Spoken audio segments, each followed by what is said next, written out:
Alright guys, sorry it's taking me so long to upload. YouTube banned me again, but then they unbanned me. I don't know why they keep banning and unbanning. I've had some problems this week.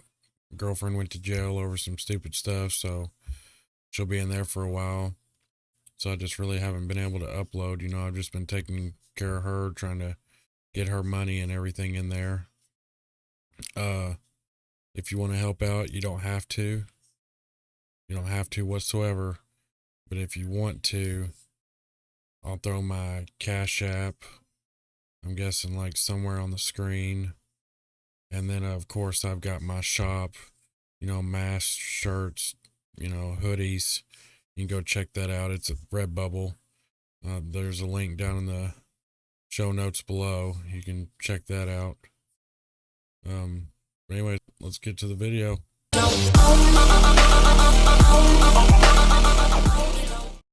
There's still a lot of skeptics out there, so here is every major piece of officially released news about UFOs from the beginning of 2020 until now.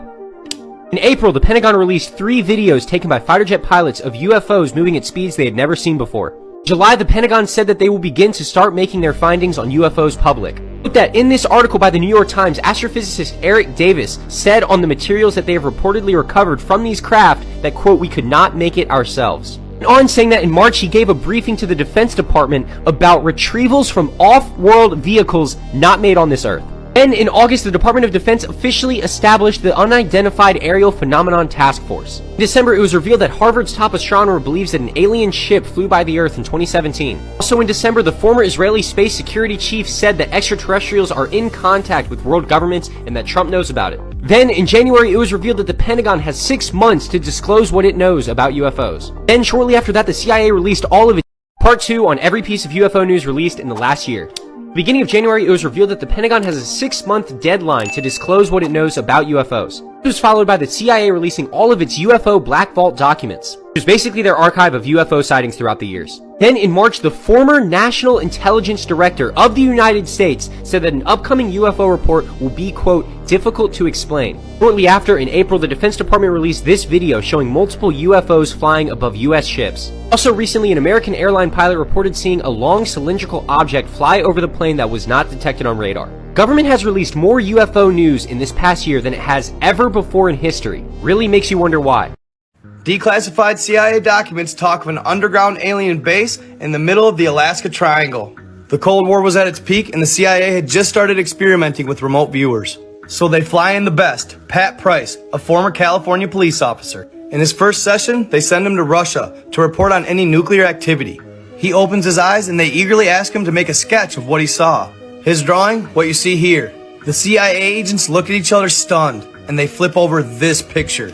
He won them over instantly. In the documents, they would describe him as exceptionally accurate. So he starts again, but this time he sees a distractor. A distractor is something that remote viewers see during a mission that pull them in another direction. It would take him to Mount Hayes in the middle of the Alaska Triangle. And what he would see would probably lead to his death. He would discover that an alien race had built a base in the middle of the mountain. They looked just like us, but had different eyes and internals, and humans were working around them. They were monitoring the Cold War, and were behind shutting down nukes midair. Do you believe that there is life outside of Earth? If yes, what if I told you that you're connected to these extraterrestrial beings? And to take it one step further, what if I told you that there's a very high possibility that you're not even from here? Renowned American astronomer Carl Sagan once said, "We are all made of star stuff. We're a way for the cosmos to know itself." He's right, humans are made from the elements of the Earth and the stars. And starseeds are that and more. Now, you may be asking, what is a starseed? Well, starseeds are highly intellectual and spiritual souls that made the conscious decision to incarnate here on Earth in order to raise the collective vibration of humans. When starseeds are born here on Earth, they forget everything about their previous lives, even their mission. Starseeds have lived countless lives in many different galaxies in order to experience. When they're here on Earth, they grow from babies to adults just like anyone else. The only difference is that they may one day wake up to the fact that they are starseeds. They have a mission here that will burn like a fire inside of them until they realize it. In this series, I'm going to be sharing all the current knowledge we have on starseeds, and I'm going to be helping you figure out your star lineage. Is this massive rogue planet that NASA found actually an alien space station like the Death Star? An advanced military base that goes through the galaxy? Watch this and decide for yourself. Rogue planet. It's about 100 light years away from our own solar system, and it does not orbit any other star. It's just drifting through deepest, darkest space all by itself. It's also massive. They think it's between 4 to 7 times the mass of Jupiter. Something that big that is obviously intelligently controlled, whether by the gray aliens or even the reptilians, could contain advanced technology that we know nothing about whatsoever. It wasn't the first rogue planet the scientists think they found. It is the closest one to us that we know of. Many of the world's top scientists have said A space station the size of a planet or a moon would be the best way to travel. Shabadoo! Now, Randy. That's odd. He's on the phone. Dude, that's supposed to be in the ocean. What the hell? Come look in the fucking sky right now, dude. Huh. It's a luminescent, transluminescent. What the fuck you call that shit? How's this shit really happening right now? Come look in the goddamn sky. Look at this shit. What the fuck is that? Never in my life seen that. Have you? That's new on me. Okay, stop it. Look at Shaq. Look at his face. He ain't moved. He's not moving. Look. And 12 in a row. And he Look at him until they say his name. Look He at is his stuck. eyes. Look everything. Look at Nothing. this. Twice in this series of Nothing. Look at his hands. Nothing. Welcome to Look, Inside. now- Shaq's right there. He said Shaq, and then he popped back. Bro, y'all cannot tell me that this MK Ultra stuff ain't real. Look at this. This is 1989. I would never do that. Okay, thank you. Thank you very much. Hold on. Look at Charles Barkley's face. I cannot believe what I'm seeing. Look at Charles Barkley's face, bro. No, Look. Just look. Look how he look. Like, what the fuck? Now he looking like, what's going on? Look. You see? Look, he weirded out. You see? Yeah. Oh, snap. Yeah. Chuck Face said it all. This story can't possibly be true. Is that really a footprint in stone? I'm talking 1 to 300 million year old stone. No way, but you know what? They found micro stitching on the fossil. It looks like a shoe. Can both of these really be shoes? Look at the dates between the two. Some say no. It's an ironstone concretion that looks like a shoe print. Well, let's compare it. There's the shoe. There's the ironstone concretion. Well, I don't know, but it's impossible that that could be a footprint because it would mean that humans were around 300 million years ago. Unless we use the creationist explanation that is from the worldwide flood. Get over here and record it. I'm recording it from right here, baby. Oh, you can see the whole thing? I can see the whole thing from my camera. I'm coming close though. That's intriguing. It's just a straight fucking line. I am at 3%, baby. Look at, you can kind of see it on my phone. It's not as nice as the last space shuttle that fell. No, well, the last one was a fucking fireball. That one's just...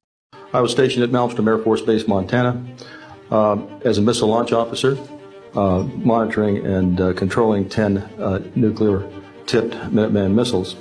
I got a call that morning that they were seeing strange lights flying in the sky. And I got another call subsequent to that call, and this time it was a more intense tone in the guard's voice. It was very clearly very frightened.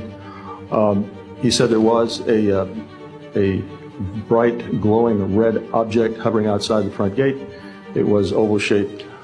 He had all the other guards out there with their weapons drawn. Right after that call, I woke up my commander and told him about the phone calls. As I was telling him about the phone calls, my weapons started going down, one after the other. They went into a no-go condition, what we call no-go condition. They were unlaunchable. We lost somewhere between 6 and 8 weapons that morning within minutes of having received that second phone call. Well, here's a kind of amazing fact that should be on the front page of every paper. A secret Department of Defense program paid for researchers to run psychological evaluations on people who said they'd encountered UFOs.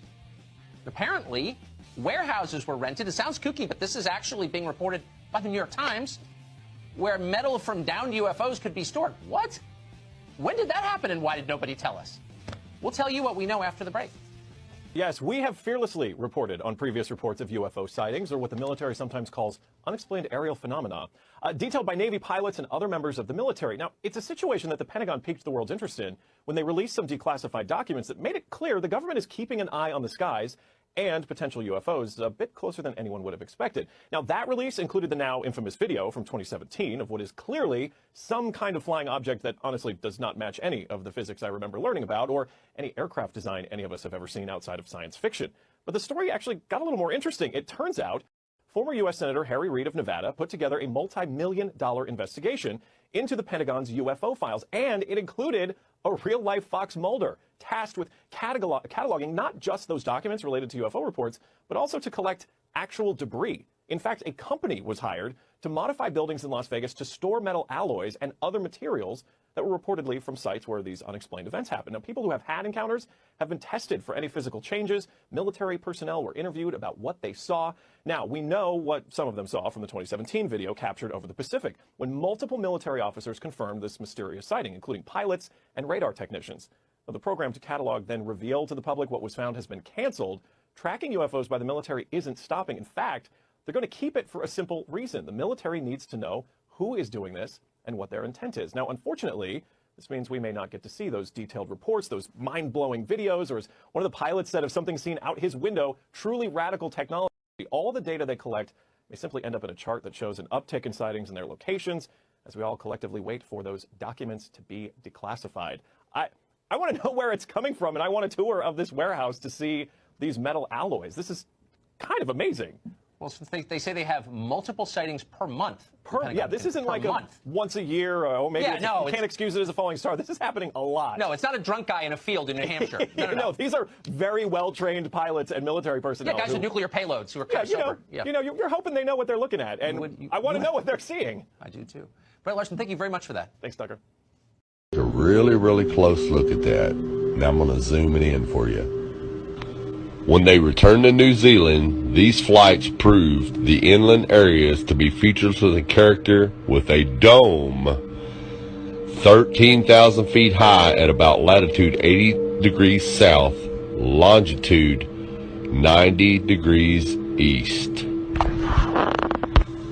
Now, if this doesn't make sense to you, let me show you with an image of what a flat earth map would look like. Now, this is what latitude 80 degrees south would look like on a flat earth map. As you can see, the dome comes down closer to you over the wall, which will be about 13,000 feet. Now, if you go back out into the center of the earth, or up the North Pole, and try to go up to the firmament with a little bit of calculation, it's going to show that it's about 385,500 feet away. It's really, really simple.